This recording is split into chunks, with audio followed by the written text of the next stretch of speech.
महाराष्ट्र सरकारनं आर्थिकदृष्ट्या दुर्बल घटकातील विद्यार्थ्यांना वैद्यकीय शिक्षणात मोठा दिलासा देण्याचा निर्णय घेतलाय। महायुती सरकारच्या निर्णयामुळे वैद्यकीय अभ्यासक्रमात प्रवेश घेणाऱ्या EWS विद्यार्थ्यांना संपूर्ण शुल्क भरण्याची सक्ती नाहीशी झाली आहे। राजश्री छत्रपती शाहू महाराज शिक्षण शुल्क शिष्यवृत्ती योजनेअंतर्गत विद्यार्थ्यांना मिळणारी शिष्यवृत्तीची रक्कम त्यांच्या बँक खात्यावर जमा झाल्यावरच शिल्लक राहिलेली 50% रक्कम महाविद्यालयात जमा करण्याची आवश्यकता आहे। त्यामुळे प्रवेशाच्या वेळी आता केवळ 50% शुल्क भरणं आवश्यक आहे। या निर्णयामुळे विद्यार्थ्यांच्या शिक्षणात खंड पडणार नाही, त्यांच्या पालकांची काळजी दूर होईल आणि या विद्यार्थ्यांवरील तणाव कमी होईल। या निर्णयामुळे विद्यार्थ्यांना अधिक आर्थिक सुरक्षितता प्राप्त होणार असून त्यांनी शिक्षणात उत्कृष्ट कामगिरी करण्यासाठी अधिक संधी मिळणार आहे।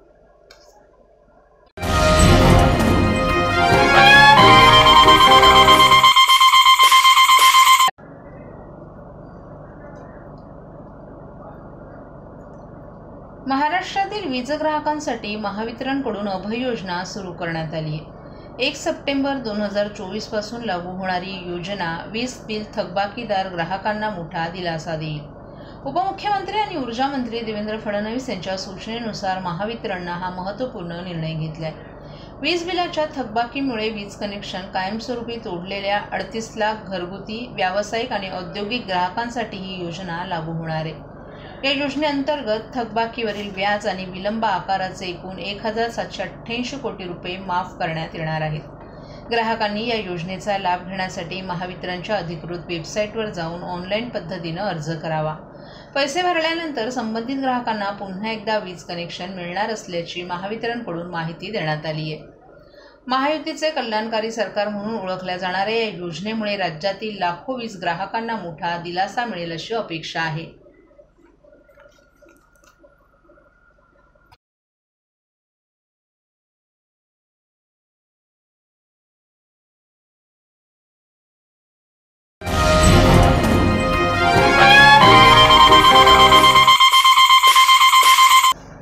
गणेशोत्सवादरम्यान रस्त्यामधील बेवारस वाहनांचा अडथळा निर्माण होणं याकरिता ठाणे महानगरपालिकेच्या वतीनं रस्त्यालगत उभे असलेल्या वागळे परिसरातील बेवारस वाहनांवर कारवाईचा बडगा उगारण्यात आलाय।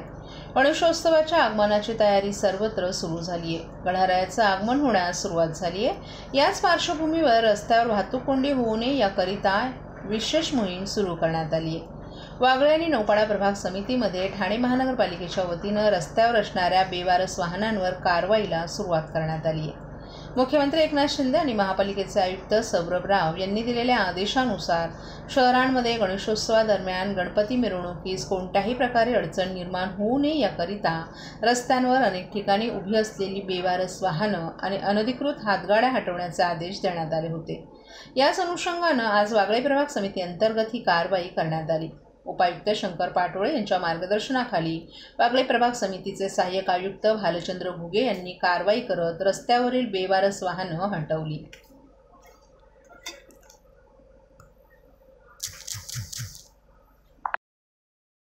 माननीय आयुक्त साहेब आणि माननीय मुख्यमंत्री महोदय यांच्या आदेशानुसार ही कारवाई नौपाडा कुर्ती आणि वागळे प्रभाग समितीमध्ये सुरू आहे। गणपतीचं आगमन होत आहे 7 तारखेपासून, त्यामुळं त्या पार्श्वभूमीवर आपण ही मोठ्या प्रमाणात कारवाई करतो। संपूर्ण रस्ते आपण स्वच्छता करतो आहे। त्याचबरोबर रस्त्यावर असणारे जे बंद वाहने आहेत, बंद वाहनेसुद्धा आपण मोठ्या प्रमाणात उचलण्याची कारवाई आपण करतो आहे। त्याबरोबर रस्त्यावरचे ज्या हातगाड्या आहेत एका साईडला आपण करतो आहे, एक साईडला, आणि रस्त्यावरचे खड्डेसुद्धा आपण ह्याप्रमाणे बुजवतो। अशा मोठ्या प्रमाणात आपण ही कारवाई 1 बाय 1 आपण फेज वाईज चालू केलेली आहे। ही कारवाई आता वागळेमध्ये आपण थांबलो आहे। आता मोठ्या प्रमाणात गर्दी आहे या भागामध्ये। आशा IT पार्क रोड नंबर 22 आहे, 16 आहे, 27 आहे, 25 आहे, आणि त्याचबरोबर आपला डम्पिंग ग्राउंड आहे। या भागात बी आपण ही कारवाई करतो आहे। याप्रमाणे या भागातल्या सगळ्या वाहतूक सुरळीत चालतील आणि गणपतीचंही आगमन चांगल्या पद्धतीने होईल अशा प्रकारची ही कारवाई आम्ही सहाय्यक आयुक्त नौपाडा प्रभाग समिती, वागळे प्रभाग समिती अशा संयुक्तरित्या ही आम्ही पुरी केलेली आहे।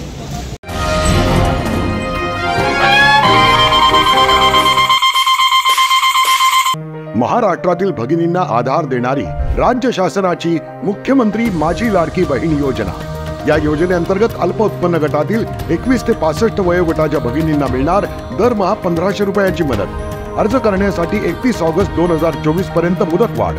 कुटुंबाचं वार्षिक उत्पन्न 2.5 लाख रुपयांपेक्षा कमी असलेल्या महिला पात्र, कुटुंबाकडे पिवळं किंवा केशरी रेशन कार्ड असल्यास उत्पन्नाचा दाखला आवश्यक नाही। पांढरं रेशन कार्ड असेल किंवा रेशन कार्ड नसेल तर कुटुंबाचं वार्षिक उत्पन्न 2.5 लाखांपेक्षा कमी असल्याचा दाखला आवश्यक। योजनेसाठीचा ऑनलाईन अर्ज नारी शक्ती दूत ॲपवरून किंवा पोर्टलवर भरता येईल। ज्या भगिनींना ऑनलाईन अर्ज भरता येत नसेल त्यांच्यासाठी अंगणवाडी, ग्रामपंचायत, वॉर्ड ऑफिस, सेतू सुविधा केंद्रामध्ये किंवा आशाताई बचत गटाच्या CRP यांची मदत उपलब्ध। आता आपल्याला अभिमानाने म्हणता येईल, सुखी आणि सुरक्षित आहे माझी लाडकी बहीण।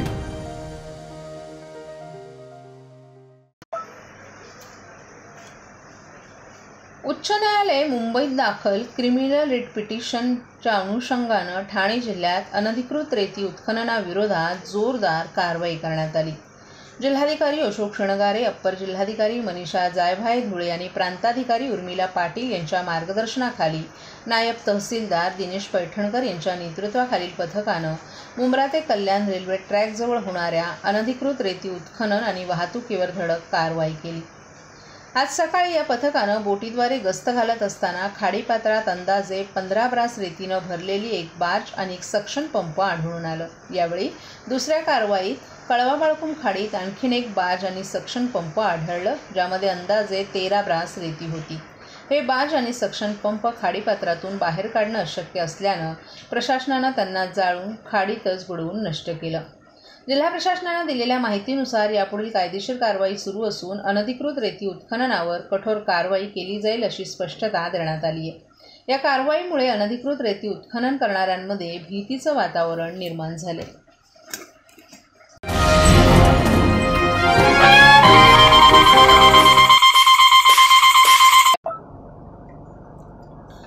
एसटी कामगारांच्या आर्थिक आणि महत्त्वाच्या प्रश्नांची सोडवणूक होत नसल्यामुळे अनेक कर्मचारी संघटनांनी एकत्र येत आजपासून राज्यभरात आंदोलनाचा पवित्रा घेतलाय। त्यामुळे आजपासून महाराष्ट्रातील सर्व आगारांमध्ये एसटी कर्मचाऱ्यांकडून महायुती सरकार विरोधात आंदोलन करण्यात येत आहे। एसटी कर्मचाऱ्यांना शासकीय कर्मचाऱ्यांप्रमाणे वेतन मिळावे यासह अन्य मागण्यांबाबत शासन दरबारी अद्याप सकारात्मक निर्णय झाला नसल्यानं कर्मचाऱ्यांकडून प्रचंड संताप व्यक्त करण्यात आलाय। ठाण्यातील एसटी वर्कशॉपच्या बाहेर देखील हे आंदोलन करण्यात आले। यावेळी या डेपोमधील कर्मचारी यामध्ये सहभागी झाले होते। 2 दिवसावर आणि एसटी महामंडळाचं आंदोलन, काय मागण्या आहेत तुमच्या आणि काय तुम्ही सरकारकडे सांगा? साहेब, आम्हाला गणपतीला जाणाऱ्या कर्मचाऱ्यांना अडवणूक करणे हा आमचा उद्दिष्ट नाही। गेले 10 वर्ष आमचं जे वेतनवाढ करणार होते ते वेतनवाढ केलेलं नाही। एवढे आम्ही आंदोलन केली, वेगवेगळ्या प्रकारची आंदोलन केली, परंतु त्याच्यातून काही निष्पन्न झालं नाही। सरकार ढिम्म बसलेलं आहे। शेवटी 7 तारखेला आम्ही 9 तारखेला आंदोलनाची नोटीस दिलेली होती, 9 ऑगस्टला। शेवटी त्यांनी आम्हाला 7 तारखेला आमची मीटिंग घेतली आणि 7 तारखेला मुख्यमंत्री, दोन्ही उपमुख्यमंत्री यांनी 2 तास जवळजवळ चर्चा केली आणि जो काय भार आहे, एसटीचे सचिव आहेत, एसटीचे विषयमडे आहेत, यांना सांगितलं किती भार होते त्याची माहिती घ्या आणि 20 तारखेला आपण अंतिम तोडगा त्याच्यावरती काढू आणि 20 तारखेला लेखी पत्र आम्हाला दिलं की त्याच्यावरती आपण तोडगा काढू। परंतु 20 तारीख गेली, 21 तारीख गेली, 25 तारीख गेली, 30 तारीख गेली, आता 3 तारीख आली तरी शासनाने कुठल्याही प्रकारची चर्चा आमच्याशी केली नाही। त्यामुळे कर्मचाऱ्यांचा उद्रेक एवढा वाढला की कर्मचाऱ्यांची मानसिकता एवढी खराब झाली की आम्हीच का कमी पगारात काम करायचं। आमच्याबरोबर जे कर्मचारी आहेत ते आमच्या दुप्पट पगार घेतात। आत्ताच्या या सरकारनं तर प्रत्येकाला निधी वाटपाचं काम केलेलं आहे। मग एसटी कर्मचाऱ्यांनीच काय घोडं मारले। या आंदोलनामध्ये तुम्ही कोण कोण सहभाग झालेले आहेत, त्यांचे चालक मला कोण आहेत त्याच्यावर? या आंदोलनामध्ये चालक, वाहक, यांत्रिक कर्मचारी आणि लेखनिक जे आहे ते सर्व सहभागी झालेले आहेत। महाराष्ट्रामध्ये कुठे कुठे आंदोलन आहे तुमचं? महाराष्ट्रामध्ये जवळजवळ पूर्ण महाराष्ट्रामध्ये काही ठिकाणी 100% बंद झालेलं आहे, काही ठिकाणी 60% बंद झालेलं आहे। अशा प्रकारे लोकांनी धरणे आंदोलनाला बसलेले आहेत। महाराष्ट्र संयुक्त कृती समितीचा विजय असो, महाराष्ट्र संयुक्त कृती समितीचा विजय असो। कोण म्हणतो देणार नाही, कोण आमच्या मागण्या मान्य करा, आमच्या मागण्या मान्य करा, एसटी कर्मचाऱ्यांना राज्य सरकारी कर्मचाऱ्याप्रमाणे वेतन, एसटी कर्मचाऱ्यांना राज्य सरकारी कर्मचाऱ्याप्रमाणे वेतन।